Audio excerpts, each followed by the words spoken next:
Hello and welcome to this video on data that changes and getting input from the user. So first of all, a quick recap from last time. We added this include directive at the top of our program to include the file standard.io.h into our program, and we used this so we could call the fwrite and printf C standard library functions, and we used those to output text to the standard out stream, which usually leads to the user screen. Additionally, we learned a little bit about strings, which are just sequences of characters, and special characters within strings, which we can represent through escape sequences, such as \n to create a new line character in a string. Also, just a quick side note, we should probably actually be ending our file with a new line character here, as most C standards do mandate this. It's just that most compilers are actually fairly lax about this, so we've been fine so far with it. Before we get onto data that can change, let's talk a little bit about data that can't change. Now, values that don't change in C are called constants. All values in C have types, which dictate the type of data they hold, something we've briefly discussed previously. And the primitive types in C, the most basic types in C, are char, which is for characters like we've seen in strings, short, int, and long, and variants thereof, which are for whole number types, integer types, float for numbers with a fractional part like decimals, and doubles, which are essentially a more precise version of float. So constants in C, values that don't change in C, are typically written in the code via literals.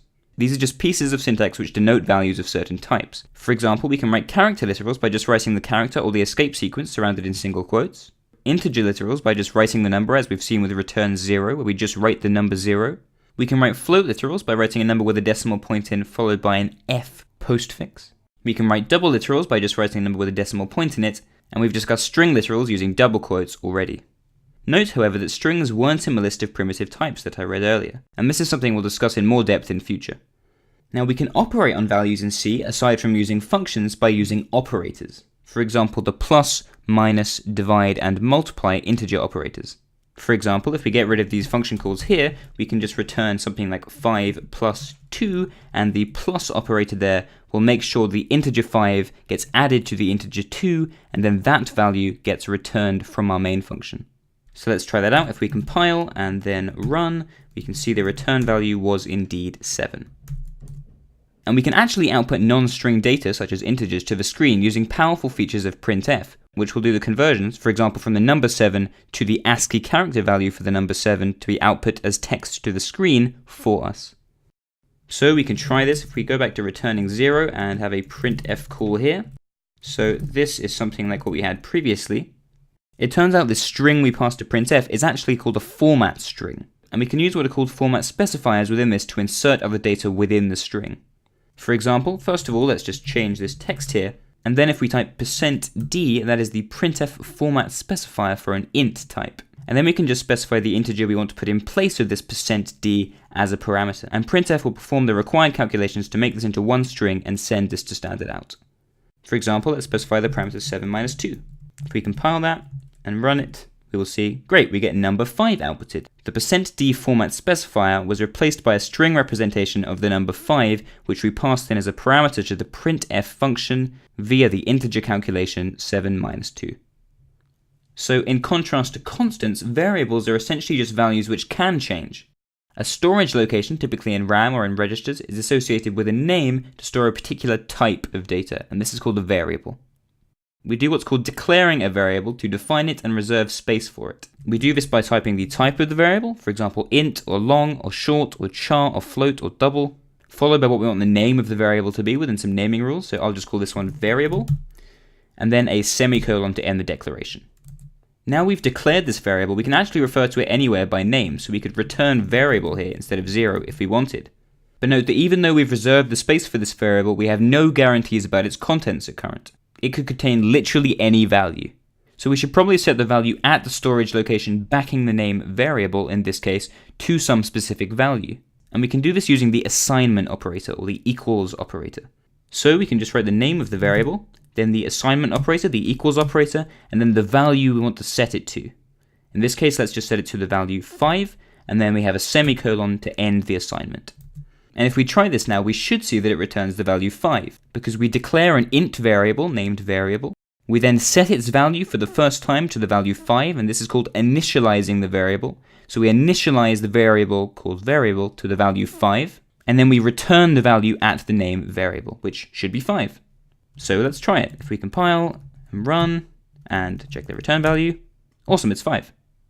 Now, instead of having to write the declaration and initialization on separate lines like this, we can actually combine them to a single line. So just like that. And that is exactly the same in this case as doing the declaration and the initialization on separate lines like we just did. We're just declaring a variable named variable which can hold int values and setting that to the integer constant 5. Even after this variable initialization, as variables are essentially just storage, we can assign the variable a different value using the assignment operator again if we wish. So here we could say, actually variable equals 6, and that would work too. Instead of doing that though, let's create another variable. So another integer variable, I'll call it b, and it can equal 10, and I'll change this one to be called a. So we now have two variables. The integer variable a, which is initialized to 5, and the integer variable b, which is initialized to 10. Then let's try and do some things with these. So first off, let's return 0, and then let's have some printfs.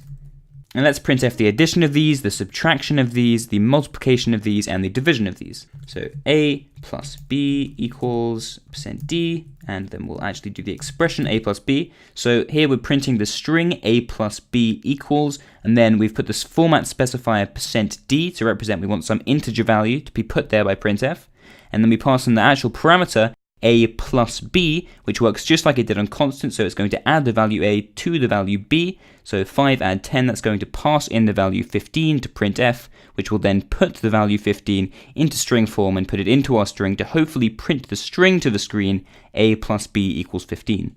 And if we copy that line and do it with some of the other operators, a minus b, a multiplied by b, and a divided by b. And oops, we should probably actually put some new line characters in here too, using the \n character escape sequence. And let's try that. So let's compile and run. And the first three results are what you would expect. 5 plus 10 is 15, 5 minus 10 is minus 5, 5 times 10 is 50, but 5 divided by 10 is not 0, it's 0.5. So what's going on there? Is printf making a mistake? What's happening? Well, in actual fact, what's happening here is because we're doing division on two integers, we get an integer result. Now, if we actually change the type of our variables to be doubles, and we can change the constants to be double constants, we're initializing them to as well. And then if we change our format specifiers to %f, which is the appropriate format specifier for a floating point number, then we can save that, we can try and compile that, and there we go, those results are much better. So the function of operators does depend on the types of things using the operator.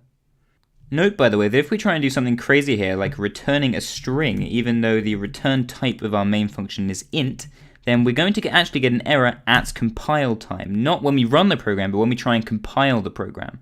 This is because C is a statically typed language, which means the types of all the things we deal with are known at compile time. They're known when we compile the program, which is why we have to explicitly denote types in C, such as the return type of our main function, or the types of the variables we're declaring. Whereas in other languages where you might not have to do this, the type checking might not get done for you when you compile the program, and you might only find out that actually something is broken when you run the program and something goes wrong with the types. Let's put that back to returning 0, there we go. So our example here is kind of interesting, but it's also kind of lame because everywhere we've written A and B, we could really just replace it with 5.0 and 10.0. We do get some advantages in that if you want to change the value of A or B, you can just do it once at initialization, and it's going to change the values that A plus B, A minus B, A times B, and A divided by B will give us in the rest of the program. But really, this is still nothing spectacular. So let's try and get some input from the user. It turns out there's also a function in standard.io.h, that header file we've included, called scanf. This is a lot like printf, but instead of using a format string to write output to standard out, it uses a format string to read input from standard in. Where standard in is just another stream, which remember last time we visualized as a conveyor belt, but this one is a flow of data coming into the program, for example, coming from the user. So let's try and write something a little bit useful using printf and scanf. And the program we're going to aim to write here is going to take a value from the user, which is a distance in yards, and it's going to convert that value to a distance in meters, and then output that back to the user. So it's a nice little conversion utility for the user.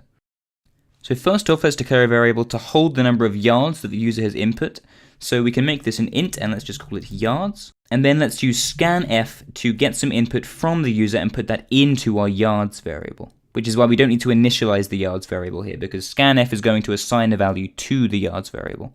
So the format string here is going to be %d, just like it is in printf, but the parameter we pass is slightly different. So instead of just passing scanf the variable yards, which would give it the value at the location backed by the name yards, we have to write an ampersand symbol and then yards. Now the ampersand is a special operator in C which we're going to discuss in much more detail in future, but to briefly gloss over it, it is the address of operator. So we're actually passing scanf the address of our variable, the location of the data, instead of us just giving it the value at the storage location, which it can't really do anything with. And you might be thinking that we should do some kind of error checking here, and you're totally right, because the user could just enter some random crap, and our program would probably break. But we're not going to discuss error checking in detail right now. This is something we'll deal with in future. So now let's actually write a printf to output the result back to the user.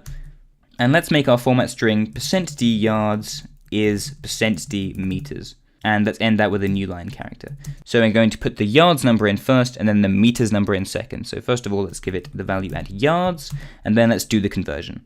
So it turns out 1 yard is 0.9144 meters. You can look it up online. And so our calculation is yards times 0.9144. And remember, 0.9144 here is actually a double literal. So it creates a double constant here, which we're multiplying by the integer value yards.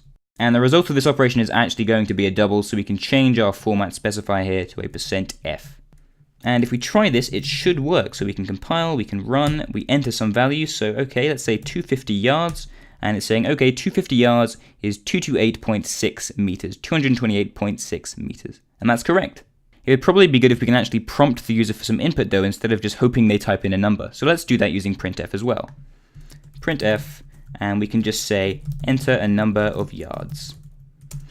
And notice here that we haven't put a new line character because we can just accept input on the same line as this output. So if we save that and compile, we should see that this is much better. Here we go, we have a prompt, let's enter 250 yards, and awesome, it works. So that's really the majority of what I wanted to cover in this video, but I really do want to urge you to try and write a few programs on your own. If you do that, you'll really start to get a feel for the language, and if you don't do it, it's going to be really hard to keep up with all the bits of syntax and just to remember everything. So maybe something you can try is writing from scratch from an empty text file, a program which converts weight measurements in stone to kilograms. Or take 4 inputs from the user, put them all into variables and do some calculation on them and return that back to the user. So that is the end of this video, and I will see you next time.